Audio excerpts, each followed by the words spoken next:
কি অবস্থা পোলাপাই? আশা করি ভালোই আছো। আজ তোমাদের মাঝে নিয়ে এসেছি গণিতে খুব সহজে কিভাবে 60 থেকে 70 পাওয়া যায়। এক্ষেত্রে আমরা কিছু কৌশল অবলম্বন করব। আমরা পুরা সিলেবাসটাকে ছোট ছোট খণ্ডে ভাগ করে এবং কোন জায়গা থেকে কতটুকু প্রশ্ন আছে গত 5-6 বছরের প্রশ্ন অ্যানালাইজ করে আমরা এই সমীকরণটি বের করেছি। তো সর্বপ্রথম সর্বপ্রথম আসা যাক বীজগণিতে।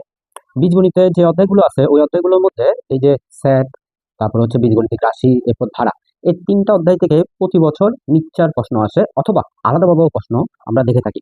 যেমন মাঝে মধ্যে 2 থেকে স্বাধীনভাবে একটি সৃজনশীল পাওয়া যায়, 3 থেকে পাওয়া যায়, 13 থেকে পাওয়া যায়। আবার বেশিরভাগ ক্ষেত্রে এই তিনটার মিক্সচার হিসাবে আসে।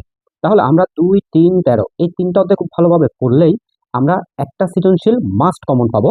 আর ভাগ্য যদি ভালো থাকে তাহলে আরেকটাও পাইতে পারি। সেজন্য আমরা এখান থেকে একটা সৃজনশীল মাস্ট ধরে রাখলাম। এরপর যে 5টা অধ্যায় দিছি এই 5টা অধ্যায় থেকে দেখা গিয়েছে 10 থেকে 15টা এমসিকিউ আসে প্রতি বছর। আমরা সর্বনিম্ন 10টাকে ধরলাম। এরপরে এখান থেকে আমরা সংক্ষিপ্ত পাবো কমপক্ষে 3 থেকে 4টা। এই 5টা অধ্যায় থেকে 3 থেকে 4টা সংক্ষিপ্ত পাওয়া যাবে। তো আমরা যদি এই 5টা অধ্যায় ভালো করে পড়ি তাহলে আমরা মোট 26 নাম্বার এই অধ্যায়গুলো থেকেই আর্ন করতে পারবো, সৃজনশীল, এমসিকিউ এবং সংক্ষিপ্ত। এরপরে আমরা যাব সম্পাদ্যে। সম্পাদ্যের ক্ষেত্রে সম্পাদ্য অধ্যায়, জ্যামিতিক যে অধ্যায়গুলো আছে ওই অধ্যায়গুলোর মধ্যে আমরা যা সম্পাদ্যগুলো যদি করি তাহলে একটা সৃজনশীল মাস্ট কমন, 2টা এমসিকিউ মাস্ট কমন এবং একটা একটা সংক্ষিপ্ত মাস্ট কমন আসবে। আর সংক্ষিপ্তটা সবাই মোটামুটি পারে, এই যে 30 ডিগ্রি, 60 ডিগ্রি, 70 ডিগ্রি, 75 ডিগ্রি এই কোণগুলো আঁকা বা 3টি বাহু দ্বারা একটি সমবাহু ত্রিভুজ আঁকা, এই জিনিসগুলো প্রায় এসে থাকে। এরপর ত্রিকোণমিতি। ত্রিকোণমিতি আমাদের মাস্ট পড়তে হবে। ত্রিকোণমিতি এবং পরিমিতি, ত্রিকোণমিতি এবং পরিমিতি যদি আমরা পড়ি ভালো মতো তাহলে আমরা 2টা প্রশ্ন পাবো, কিন্তু অনেক 2টা থেকে যেহেতু একটা লিখতে হবে সেজন্য আমরা ত্রিকোণমিতি টার্গেট করব। ত্রিকোণমিতি টার্গেট করলে আমরা একটা মাস্ট সৃজনশীল কমন পাবো, 3টা এমসিকিউ মাস্ট কমন পাবো এবং 2টা থেকে 3টা সংক্ষিপ্ত আমরা মাস্ট কমন পাবো। আর যদি আমরা শুধু এই 2টা অধ্যায় খুব ভালোভাবে পড়ি তাহলে আমরা এখান থেকে 17টা নাম্বার আর্ন করতে পারবো এবং সম্পাদ্য থেকে 14 নাম্বার।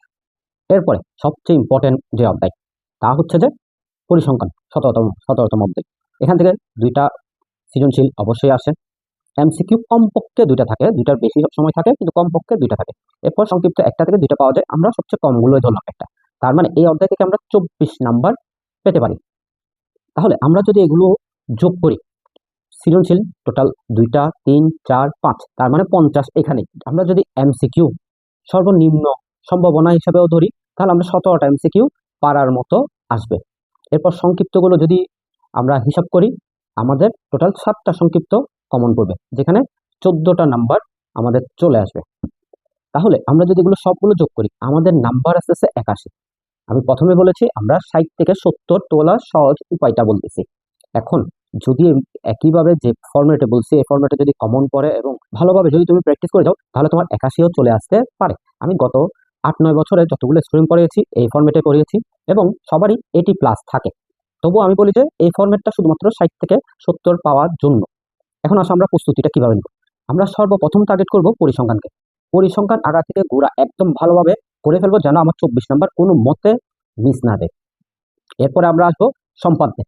সম্পাদ্যের যতগুলো আছে কয়েকবার প্র্যাকটিসের মাধ্যমে আমরা এটা আয়ত্তে নিয়ে আসবো এবং ওইখান থেকে যে নৈমিত্তিকগুলো আছে নৈমিত্তিকগুলো খুব ভালোভাবে করবো যেন এই 14 নাম্বার আমাদের মিস না দেয়।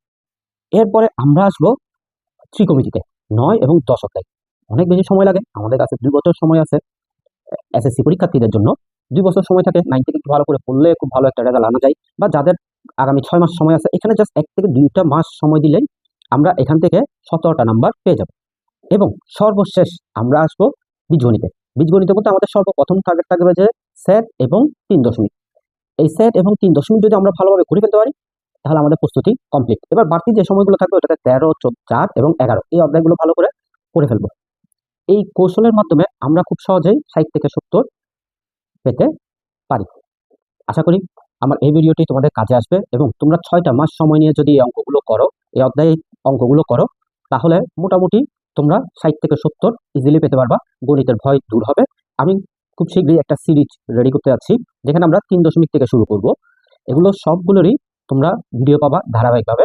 সামনে কয়েকদিনের মধ্যে একটা ভিডিও আসবে 3.1 নিয়ে, এরপর 3.2, 3.3, এরপরে আমরা যাব 4 দশমিকে, এরপরে আমরা যাব 9 এবং 10-এ, এরপরে আমরা 13, এরপর 11, এইভাবে করে আমরা একটা সিরিজ সাজিয়েছি এবং ওইটি আমরা কয়েকদিনের মধ্যে স্টার্ট করব।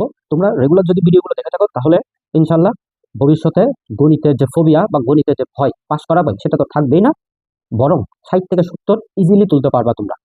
আমাদের সাথেই থাকো, ইনশাল্লাহ দেখা হবে আগামী ভিডিও।